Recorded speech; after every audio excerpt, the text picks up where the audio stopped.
eu só queria a experiência, tá? Então a ideia aqui é muito para você provado, tipo, cara, vou chegar lá, vou vender o meu trampo, vou entregar o meu trampo e ver como foi. Não é nem sobre ganhar dinheiro nesse momento. Então a grande motivação, eu quero ter um salário melhor ou quero fazer os processos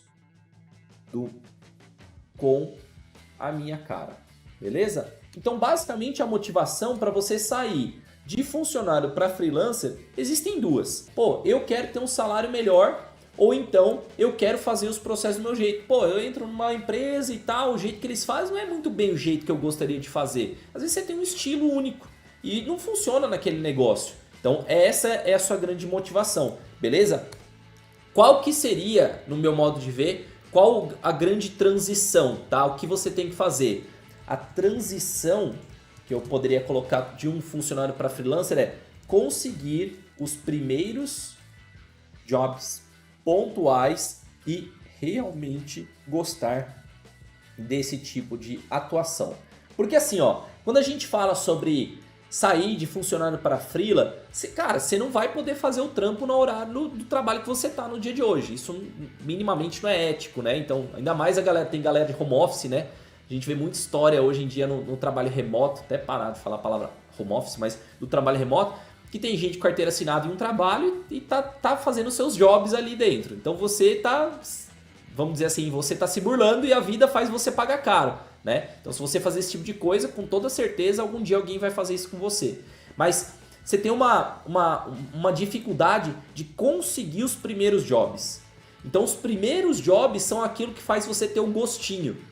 Uma espécie de amostra grátis do que pode ser um negócio seu. Então, cara, você vai experimentar de várias coisas. Vai ter o cliente que não vai pagar na data, vai ter a dificuldade de conseguir um cliente novo, vai ter a dificuldade de você desenvolver os seus próprios materiais para poder entregar, porque você não pode usar os mesmos trabalhos do seu trampo. A ideia aqui é você experimentar. E eu acho que existe ainda uma linha de tipo, gosto da visão do Sobral, né? Meu amigo Sobral, que ele fala da linha do cagaço. Então onde que é a linha tênue ali, né? Onde que você entende se você precisa superar, então vou botar superação. Então para o próximo nível, quando que você se elege para estar pronto para o próximo nível, saindo de funcionário para freelancer? Quando você já possui clientes que gostam do seu trabalho, seu processo começa a ficar interessante, você tem bons resultados e o seu limite de tempo / energia está no fim. Vamos botar dessa forma. Então o que é essa visão da superação? Cara, quando eu quero, quase ali tô saltando para o próximo nível, beleza? Então a nossa linha aqui, ó, você vai entrar numa linha, cara, os clientes estão gostando do seu trampo, então isso é um bom indicador que você poderia ser realmente freelancer, tá? Assumir uma visão, uma posição de freelancer, não só um jobzinho pontual, tipo, tem gente que vai lá, no começo da minha jornada eu fazia isso, né? Fazia site, tipo, tava na faculdade e fazia uns sites. Então, pô, a pessoa começou a elogiar seu trampo, indica para o outro, ou então renova com você, faz mais meses, gosta do seu trampo, né? O seu processo começa a ficar legal. Você fala, pô, tô fazendo de um jeito maneiro, né, cara? Pô, tô me sentindo motivado. Outra linha, você tem bons resultados. Então, com o seu processo, com o seu trabalho, seus resultados começam a ficar interessantes. Pô, tô gerando, né, uma graninha pro meu cliente. Ótimo. E por último, que eu acho que é o que culmina, cara, o tanto de tempo que você tem disponível e a energia que às vezes você tem para fazer esse trampo extra tá no limite lá.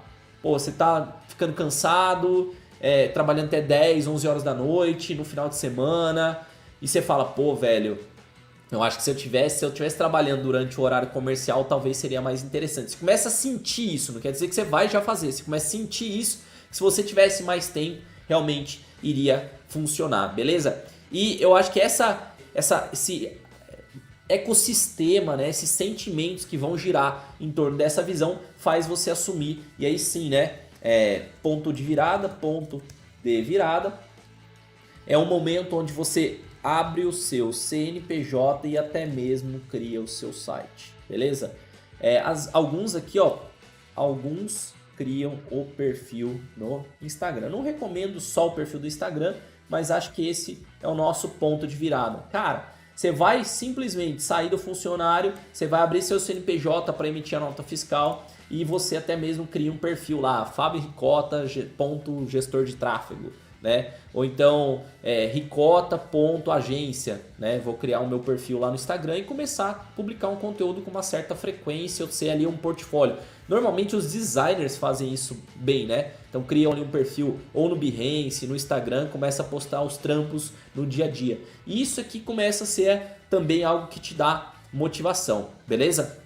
Então acho que esse seria o nosso grande, assim, o porquê. A gente está indo numa linha, né, de quando, como e porquê.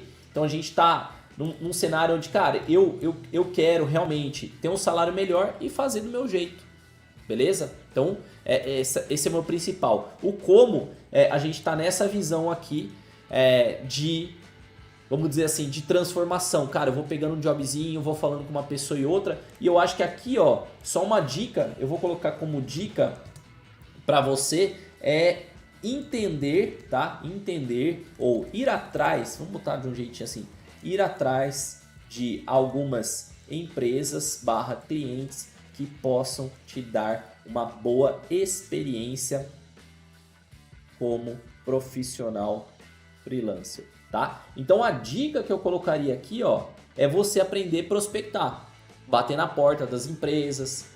Tipo, pegar ali à noite, pô, terminou o trampo, 6 da tarde, vou entrar em contato com algumas empresas, ver se eu consigo vender o meu trampo, tá? Então, você testar alguns mercados para ver se você realmente consegue superar, vamos dizer assim, essa timidez às vezes. Porque como funcionário, cara, você não tá lá conseguindo cliente, né? Eu acho que esse aqui até o maior cuidado, né, que eu diria para quem é funcionário e acha que é fácil a vida de freelancer. Cara, você tem que dominar a parte de vendas.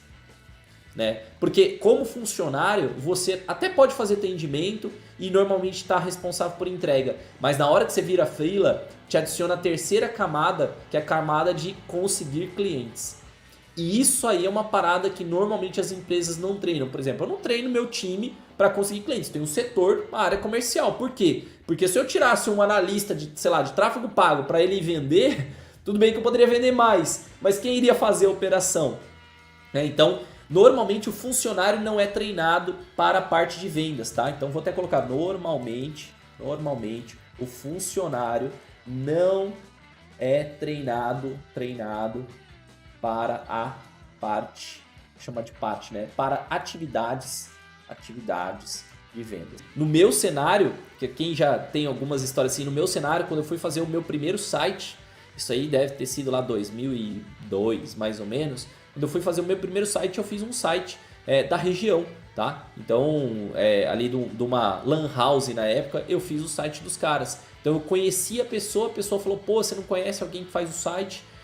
E aí eu falei, cara, eu faço o site, eu tô aprendendo a fazer site, posso fazer o seu. E aí eu fiz o site, ganhei uns trocadinhos lá, né? Mas foi um momento onde realmente eu pude ganhar uma experiência como freelancer. Eu tive a minha primeira experiência. Não tinha contrato, não tinha ideia de precificação, eu só queria a experiência, tá? Então a ideia aqui é muito para você provado, tipo, cara, vou chegar lá, vou vender o meu trampo, vou entregar o meu trampo e ver como foi. Não é nem sobre ganhar dinheiro nesse momento. Então não esquece de dar o seu like e se inscrever no canal, hein, seu safado. Eu vi que você ainda não deu like, então dá like aí. Valeu, forte abraço!